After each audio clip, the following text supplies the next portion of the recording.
दोस्तों, अल्पसंख्यक और मुस्लिम प्रश्न। संविधान सभा में बार बार इस बात पर चर्चा हुई है कि अल्पसंख्यक कौन है, उसकी सुरक्षा के लिए क्या किया जाना चाहिए। भारतीय संविधान की खास बात यह रही है कि इसमें अल्पसंख्यक हितों की न केवल रक्षा की गई है बल्कि उन्हें मूल अधिकारों के रूप में वर्गीकृत भी किया गया है। इससे अधिकारों के अतिक्रमण की स्थिति में उच्च एवं सर्वोच्च न्यायालय में जाने की राह खुल जाती है। हालांकि यह कार्य आसान नहीं था। इसके लिए 22वीं सदी के पहले 50 वर्षों में डॉक्टर अंबेडकर और जवाहरलाल नेहरू ने ऐतिहासिक कार्य किए। डॉक्टर अंबेडकर अपनी वैचारिक यात्रा की शुरुआत से ही अल्पसंख्यक अधिकारों के प्रति सजग रहे। आरंभ में उनकी चिंता के केंद्र में अस्पृश्य रहे, किंतु पाकिस्तान प्रस्ताव पास होने के बाद उन्होंने मुस्लिमों के विधिक संरक्षण पर ध्यान दिया। इस कार्य में संविधान की केंद्रीय भूमिका थी।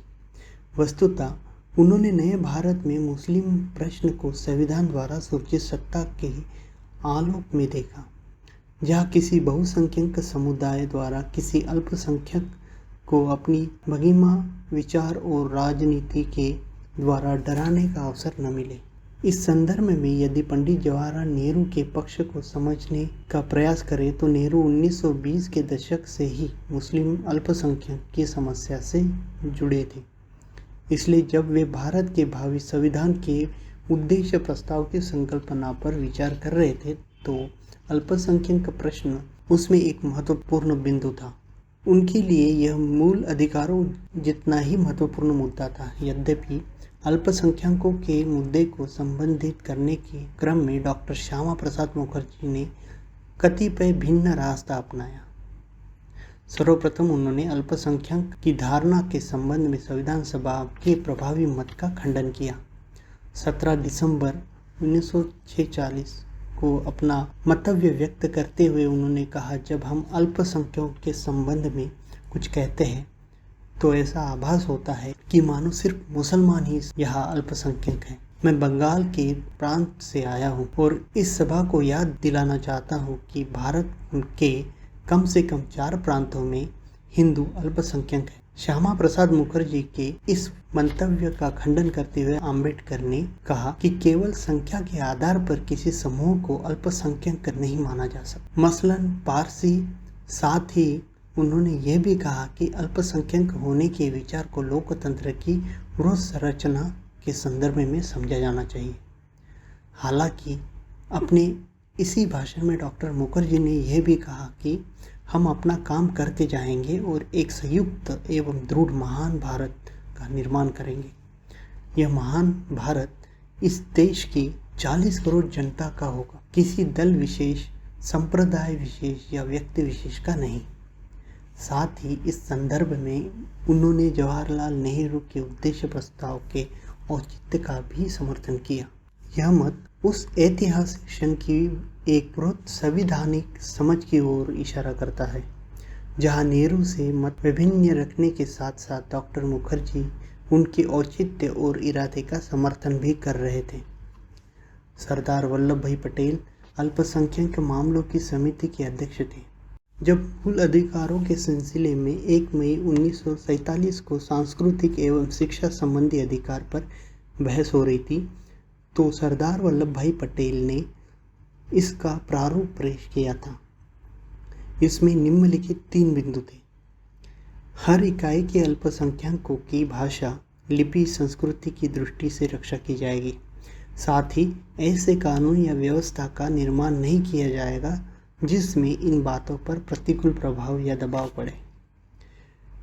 दूसरा, कोई भी अल्पसंख्यक चाहे वह धार्मिकता के आधार पर हो या संप्रदाय अथवा भाषा की दृष्टि से हो, उसे राज्य के स्वामित्व वाली शिक्षा संस्थानों में प्रवेश पाने से वंचित नहीं किया जाएगा, न ही उसे किसी धार्मिक शिक्षा को प्राप्त करने के लिए बाध्य किया जाएगा। तीसरा, सभी अल्पसंख्यक चाहे उनका आधार धर्म, संप्रदाय या भाषा में से कुछ भी हो, किसी भी इकाई में अपनी पसंद की शिक्षा संस्था स्थापित करने के लिए स्वतंत्र होंगे। और दूसरा, राज्य शैक्षिक संस्थाओं को सहायता देते समय अल्पसंख्यकों की धर्म, संप्रदाय या भाषा पर आधारभूत शिक्षा संस्थाओं के साथ भेदभाव नहीं करेगा। भूले बिसरे लोग। अगस्त 1947 के बाद संविधान सभा में 310 सदस्य थे। इनमें अनुसूचित जातियों के 28 सदस्य थे।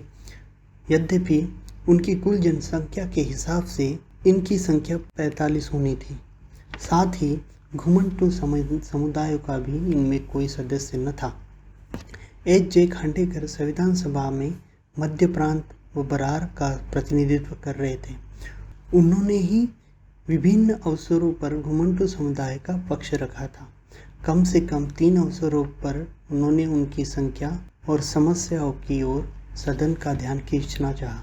21 नवंबर 1949 को जब संविधान के मसौदे पर चर्चा चल रही थी तो खांडेकर ने कहा कि इस संविधान के अंतर्गत हमें वाक स्वातंत्र्य और भ्रमण का अधिकार तो मिला हुआ है, लेकिन देश के 1 करोड़ नागरिक का भाग्य नागरिक इसके इस मूलभूत अधिकार से वंचित है। उन्होंने सवाल उठाया कि क्या शासन अपराधी जनजाति अधिनियम को हटाकर उन लोगों को मूलभूत स्वतंत्रता प्रदान करेगा।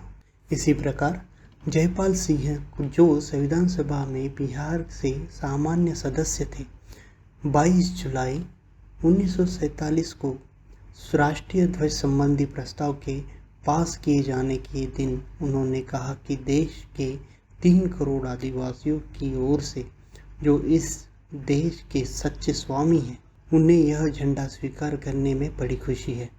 राष्ट्रीय झंडा आदिवासियों को एक नया संदेश देगा कि उनका 6000 वर्षों का युद्ध समाप्त हो गया है। अब वे देश में उतने ही स्वतंत्र है जितने कि अन्य व्यक्ति। उन्होंने भारतीय संविधान सभा में आदिवासियों का पक्ष जोरदार ढंग से और समझदारी से रखा।